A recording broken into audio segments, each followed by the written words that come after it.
levado por pessoas que estão ao seu lado a romper. Aí é terrível no dia que você rompe. O sofrimento é cruel dentro de você. Parece que você nunca mais vai se recuperar, que você só pensa naquela pessoa. Por quê? Porque apesar dela te fazer tão mal, você tem um vínculo doentio com ela, de dependência afetiva. Você sabe que ela te faz mal, mas você não sabe viver sem ela. Aí você começa a dar passos. A primeira semana é horrível. Você sofre, você chora, você não pode ouvir a música, você não pode sentir o cheiro, você não pode ver aquele pedacinho de não sei o que ele esqueceu lá na sua casa, que tudo aquilo é terrível. Mas de repente você começa a dar passos de libertação. É como se você estivesse andando na direção de uma terra que só vai te fazer bem. E um mês depois aquele sofrimento ficou melhor, 2 meses depois aquele sofrimento melhor, e de repente você não está nem mais lembrando. Claro que ainda existe ali um vínculo silencioso sendo desarmado, porque a dependência afetiva, ela não morre da noite para o dia. A gente precisa, é como se você fosse sufocando uma célula cancerosa com o processo da quimioterapia, sabe? Que você vai retirando a vida da célula cancerosa, que é a célula que nos mata. Aí digamos que 3 meses depois, você encontra de novo com aquela pessoa, e você tem aquela famosa recaída. Aí pronto. O castelo que você estava construindo, o chão que você tinha andado, que tinha sido tão difícil, você joga fora e você volta para o Egito, você volta para a escravidão. Você faz o mesmo que os companheiros de Moisés queriam fazer, voltar a comer a cebola, voltar a comer o alimento podre, estragado. Aí você reata aquele relacionamento, porque ele é doentio e você não cuidou da devida distância que você deveria manter. Porque quando você tem essa dependência afetiva, você tem que estabelecer a distância, porque senão você não se cura. Você tem que parar de querer saber da vida daquela pessoa, porque senão você não se cura. Você precisa parar de ficar fuçando o Facebook dela, porque senão você não se cura. Você precisa parar de ficar investigando a vida. Onde que ela foi? O que ela estava? Você tem que cessar todos os pontos que podem lhe fazer querer voltar para o Egito. Porque senão você nunca vai se libertar. Aí 3 meses depois você está bela e formosa já, matando a célula cancerígena, você vai, dá mais uns beijos na boca, volta àquela dependência horrorosa, e o inferno retorna na sua vida. Na sua primeira semana é até bom, que está tudo voltando. Daqui a pouco, minha filha, você está no inferno pior do que você estava 3 meses atrás. É assim. Quando a gente não sabe viver o desconforto que nos edifica, a gente se boicota o tempo todo. É como parar de beber, é como parar de fumar. Você fica sem fumar 1 ano e você comemora porque você parou de jogar aquela toxina cancerígena no seu organismo, e de repente você vai lá e acende um cigarro de bobeira e aquele vício volta como se fosse um monstro capaz de te comer inteiro. Pronto. Todo aquele sacrifício que você fez dos primeiros dias sem fumar vão para o saco. Por quê? Todo aquele sacrifício vai para o saco. Por quê? Porque você não foi capaz de viver o desconforto de renunciar.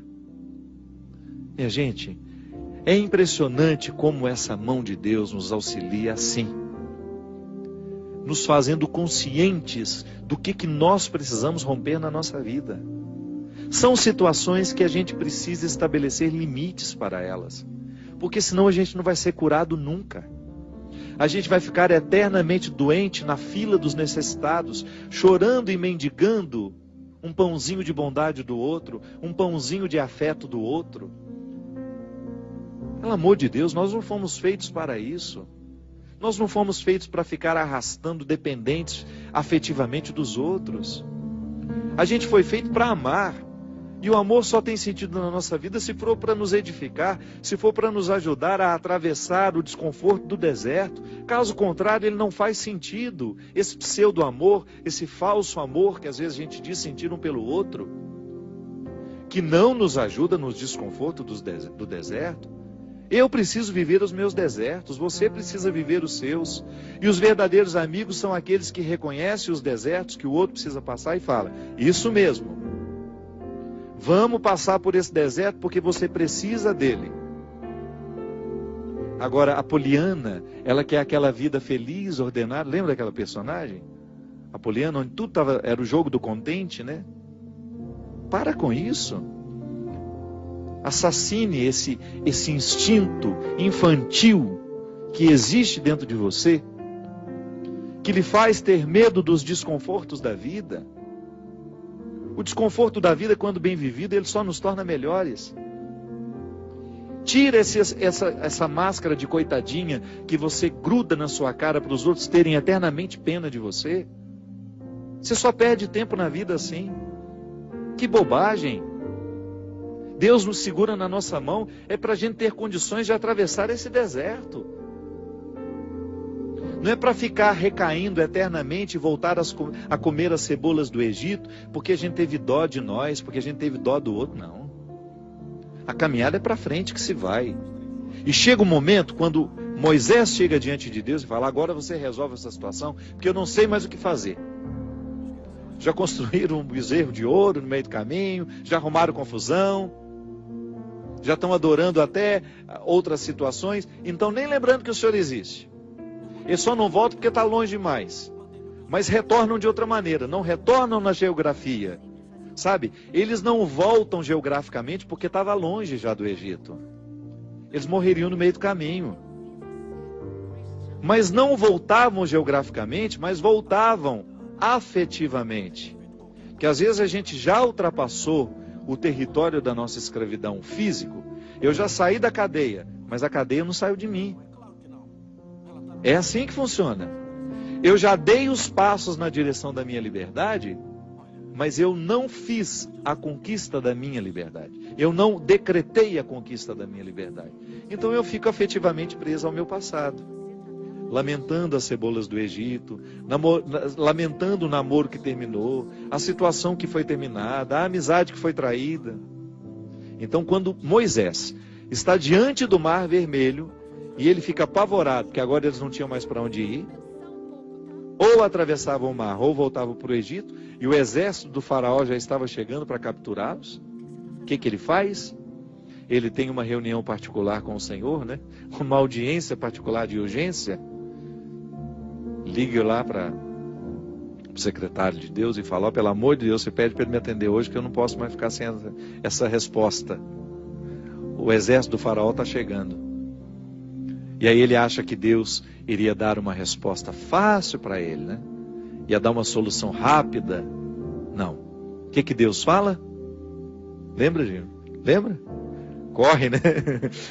Entra nessa água. Olha que frase forte. Diga ao povo que caminhe. Eu não vou fazer por vocês o que só vocês podem fazer. Eu vou dar todas as graças para que o milagre aconteça. Eu vou fortalecer a coragem de vocês, mas se não colocar o pé na água, se não desafiar este mar, ele não se abre. E foi o que o povo fez. Moisés à frente, certamente, cheio de medo também, né?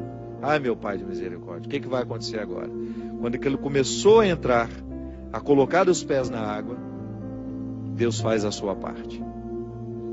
Minha gente, a nós nem importa se isso aconteceu dessa maneira mesmo.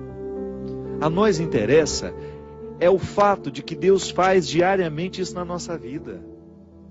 Sempre que eu me encorajo a vencer os mares que me desafiam, eu estou exercendo o cuidado de Deus na minha vida.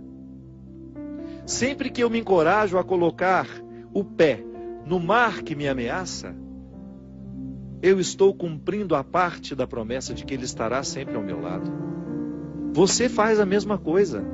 Sempre que você desafia os seus mares, sempre que você enfrenta os seus desconfortos, quando você não tem medo do desconforto que lhe chega, quando você olha para ele de frente, você fala, e agora?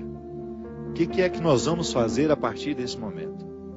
O que você me traz de bom? O que você está me desafiando? Eu vou aqui recrutar as minhas melhores partes, porque só isso me interessa. Se o desconforto me chega, eu preciso atravessar esse deserto para poder alcançar essa parte da terra prometida que me espera. É assim que funciona. Não há uma fórmula mágica para a vida.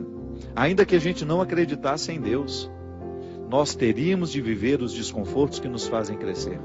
Ainda quem não crê em Deus precisa enfrentar os desconfortos de sua história, de sua existência. Agora é claro que quando a gente acredita em Deus, quando nós acreditamos de que existe alguém superior a nós, nos capacitando para a gente fazer a travessia, um conforto a mais nos é oferecido. Por isso, baseados na experiência deste conforto que eu já fiz, que você já fez, em muitos momentos, quando essa mão de Deus cuidou de nós, e que a gente dá continuidade ao processo de caminhada, de enfrentamento. É enfrentamento, a palavra é essa. Se a gente não vive os enfrentamentos diários dos nossos desertos, dos nossos conflitos, dos nossos medos, a gente nunca vai chegar ao conhecimento.